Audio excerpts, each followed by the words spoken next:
As a child, I wanted to be an astronaut. But as a young girl growing up in Canada, the opportunity didn't exist for me. So instead of floating in outer space, I chose to swim into the planet. I swim through the veins of Mother Earth, in the doorways of our world.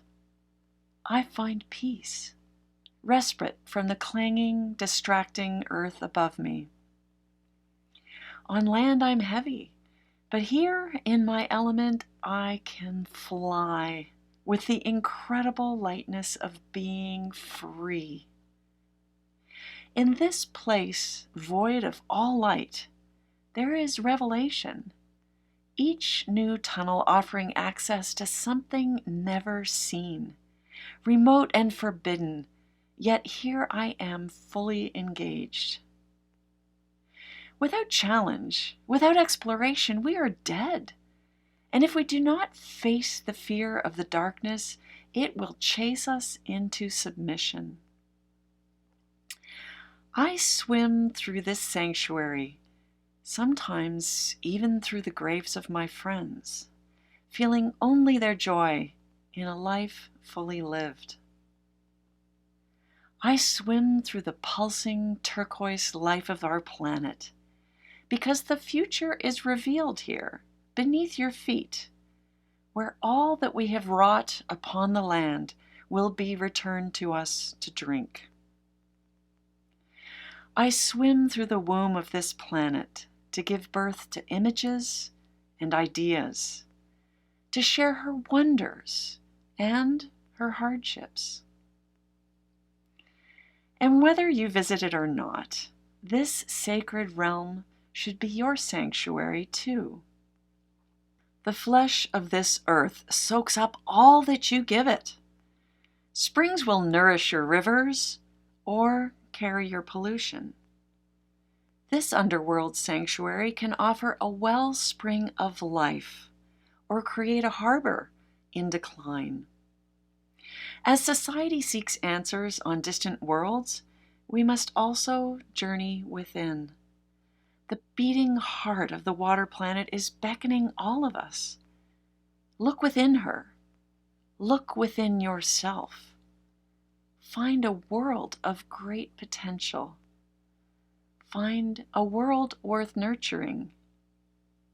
The foreboding doorways of underwater caves repel most people, but I am attracted to the constricted corridors, pressing my way through the blackness while relying on sophisticated technology for each sustaining breath. This is my workplace. Within the darkness of my office, survival depends on embracing both curiosity and fear. I work with biologists discovering new species, physicists tracking climate change, and hydrogeologists examining our finite freshwater reserves.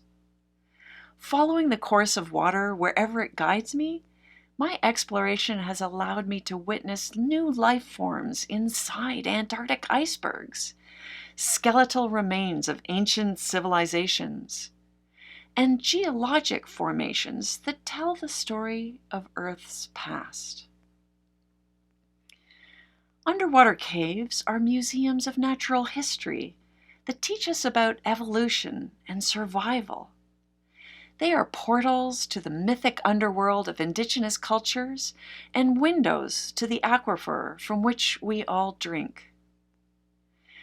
As I swim through these caverns measureless to man, it is not my own survival that I dwell on. It is the survival of our water planet. Sometimes I fear that we will not rise to meet the challenges of our current global environmental and social crises. Then I meet a young person who's been moved by images to take action. There is plenty of water on our big blue planet, but we're running out of clean, fresh water that nourishes the natural world and fresh water that we can afford. We all need to know where our water comes from, how we pollute it, and how we can protect it for future generations.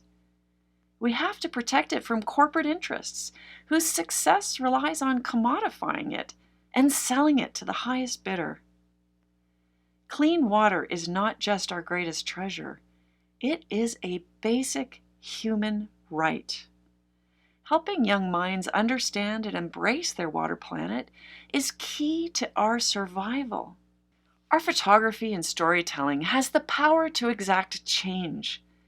We can be the instruments of optimism that help move conservation and environmental stewardship forward. The COVID-19 crisis is rich in lessons, especially for us living in North America. One takeaway is that viruses do not carry passports. In fact, they don't observe national borders at all, or nationalist rhetoric.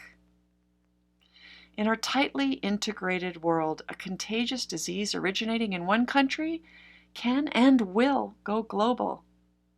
Water is no different. It's a resource we all share and we must protect together. From estuaries to the world's great ocean currents, everything is connected. Everything that we do, everything that we consume, and everything that we discard matters. Water is the element that unites us all. And if one of us damages the oceans, the lungs of our planet, then we will all feel the effects. The earth is 70% water. My body is 70% water. We are all intertwined in this dance called life. The ocean starts in your home. The ocean flows through your body. The ocean starts beneath your feet.